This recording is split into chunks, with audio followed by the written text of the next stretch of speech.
Hello dear students, welcome once again to my English class. This is Anil Kumar and once again I welcome you to Catalyst Group. Right, आज के session में हम लोग dear students discuss करने जा रहे हैं ऐसे राइटिंग को लेकर के, ठीक है। और ऐसे राइटिंग हम सब लोगों को कभी ना कभी किसी न किसी स्टेज पे जो है ऐसे लिखना पड़ा है, ठीक है। और किसी भी गिवन टॉपिक पे लिखना पड़ता है समय पे, किसी न किसी समय पे। और एग्जाम्स में ऑब्वियसली कई एग्जाम्स में पूछे जाते हैं, you are supposed to write down an ऐसे, ठीक है। तो देखिए ऐसे पहली बात तो हमें समझिए कि ऑब्जेक्टिव क्या है ऐसे लिखने का।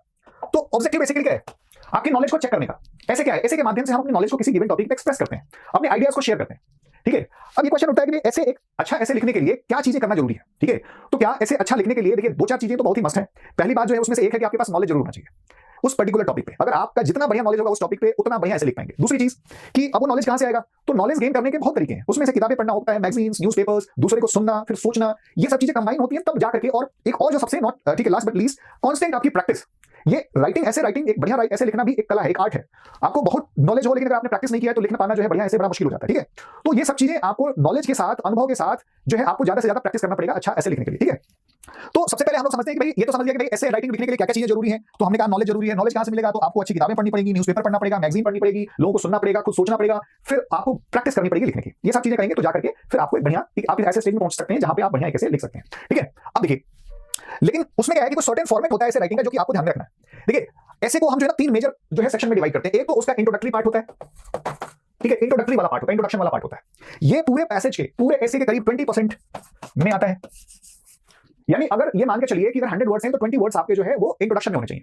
और इंट्रोडक्शन एक चीज ध्यान में रखिए कि वो कोई फिक्स तरीका नहीं है कैसे उसको स्टार्ट करना है, वो हर पर्सन की क्रिएटिविटी पर डिफर करता है। लेकिन एक चीज ध्यान रखना चाहिए कि अगर आप कोई न्यू यूनिक आइडिया से भी स्टार्ट करते हैं तो वो कहीं ना कहीं आपके जो टॉपिक है उससे कनेक्टेड होना चाहिए। बिल्कुल इररिलेवेंट से स्टार्ट नहीं करना है। आप किसी कोटेशन से स्टार्ट कर सकते हैं, कोई यूनिक आइडिया से स्टार्ट कर सकते हैं, कोई भी फिक्स तरीका नहीं है कैसे किसी भी गिवन टॉपिक पे स्टार्ट करें। But that should be eye catching. Eye catching का मतलब कि वो लॉजिकली कनेक्ट कर सके, इंटरेस्ट रीडर का बढ़ा सके, उसको ग्रैब कर सके उसका अटेंशन। तो आप चीजें स्टार्ट कर सकते हैं। तो पहली बात की पूरे टोटल ऐसे का जो है 20% ऐसे राइटिंग में होता है, ठीक है। दूसरी बात जो है आपको इंट्रोड्यूस में टॉपिक को एक्सप्लेन भी करना है कि मान लीजिए टेररिज्म पे आपने किया तो टेररिज्म आपको बताना पड़ता है कि टेररिज्म है क्या।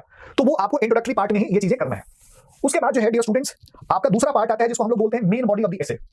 अब मेन बॉडी जो है ये ध्यान रखिए कि मेन बॉडी आपका पूरे एसे का कम से कम जो है 60%, ये आपका 60% जो है वो आता है, ठीक है, 60%, ठीक है। अब मेन बॉडी में बेसिकली लिखते क्या है? दो तीन मेजर जो है जो भी आप लॉजिक देना चाहते हैं टेररिज्म के, जैसे मान लीजिए आपको टेररिज्म पे कैसे लिखने के लिए तो आपने इंट्रोड्यूस कर दिया, फिर उसी में बता भी दिया कि भाई टेररिज्म है क्या। उसके बाद जो है आपको मेन बॉडी में आता है कि आप जो 2 या 3 जैसे जो भी आपको मान लीजिए वर्ड्स में कहा जाएगा, 100 वर्ड्स में कह दिया तो बहुत ही संक्षिप्त करना है, 300 वर्ड्स में कह दिया तो उसके अनुसार आप बढ़ाते जाइए। तो जो भी आपको मेन फर्स्ट आइडिया मान लीजिए यहाँ पे डिस्कस किया आपने, सेकंड आइडिया डिस्कस किया, थर्ड आइडिया, तो जो भी मेजर उसके कॉन्सिक्वेंसेज हैं, हाउ टेररिज्म इज हार्मफुल या अनएम्प्लॉयमेंट की प्रॉब्लम है तो अनएम्प्लॉयमेंट में आपने इंट्रोडक्शन दिया, फिर दिखाया 2-3 मेजर आइडिया से कि हाउ हार्मफुल इट इज, इसके क्या कॉन्सिक्वेंसेज हैं, ठीक है, कैसे ये हम सबको अफेक्ट कर रहा है। तो ये चीज आपने डिस्कस कर लिया।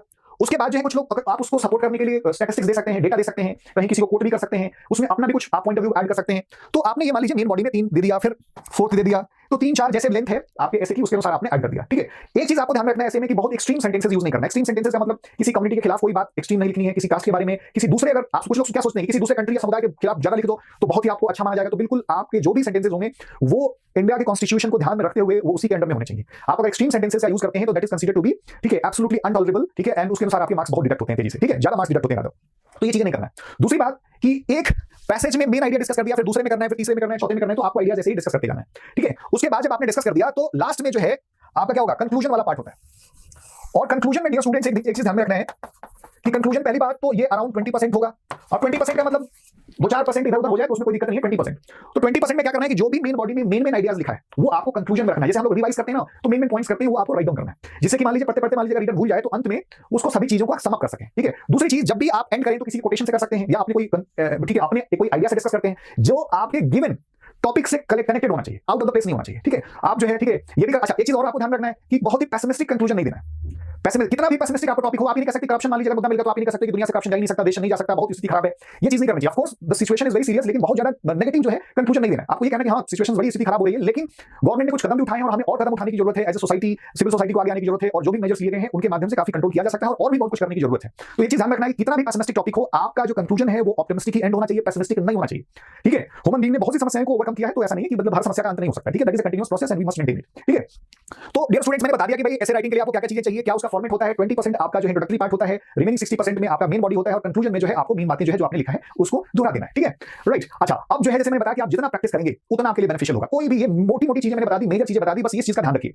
और एक दिन में आप ऐसा नहीं कि बहुत अच्छा लिख देंगे, आप कंटिन्यूसली जब प्रैक्टिस करेंगे तो धीरे धीरे आप में सुधार होता जाएगा। ठीक है, तो एक चीज और ध्यान रखना है कि बहुत ज्यादा अगर स्पेलिंग एरर्स हो, अगर आप हिंदी में लिखते हैं तो अगर हिंदी में बहुत मिस्टेक हो, इंग्लिश में लिखते हैं तो बहुत स्पेलिंग मिस्टेक्स हैं, तो फिर आपके लिए बहुत दिक्कत की बात है। दूसरी बात कि बहुत ज्यादा शॉर्ट एब्रिविएशन नहीं लिखना है, मतलब शॉर्ट फॉर्म में नहीं लिखना है। ठीक है, जो भी आप लिखते हैं प्रॉपर लिखिए। ठीक है, और ठीक है, इतना ही। अगर जैसे इंग्लिश में लिख रहे हैं तो बहुत लंबे लंबे सेंटेंस मत लिख लीजिए, नहीं तो क्या होता है कि उसका कहीं वर्ब कहीं और जा रही है, प्रोनाउन कहीं और दिखा रहा है, किसी से रिलेशन, तो वैसा नहीं होना चाहिए। अगर आपकी लैंग्वेज में बहुत अच्छा कमांड नहीं है तो शॉर्ट लेकिन सिंपल सेंटेंसेस लिखिए। ठीक है, जिससे कि आपके थॉट को बेहतर तरीके से एक्सप्रेस कर सकें। ठीक है, और बाकी आपको जैसे मैंने बताया कि न्यूज़पेपर, मैगजीन्स, किताबें, लोगों को सुनिए, प्रैक्टिस करिए, सोचिए, ये सब चीजें कंबाइन करके आपको हेल्प करती हैं बेहतरीन ऐसे लिखने का। ठीक है, so thank you very much. I am pretty sure you must have got quite important tips how to write an effective essay. Thank you very much.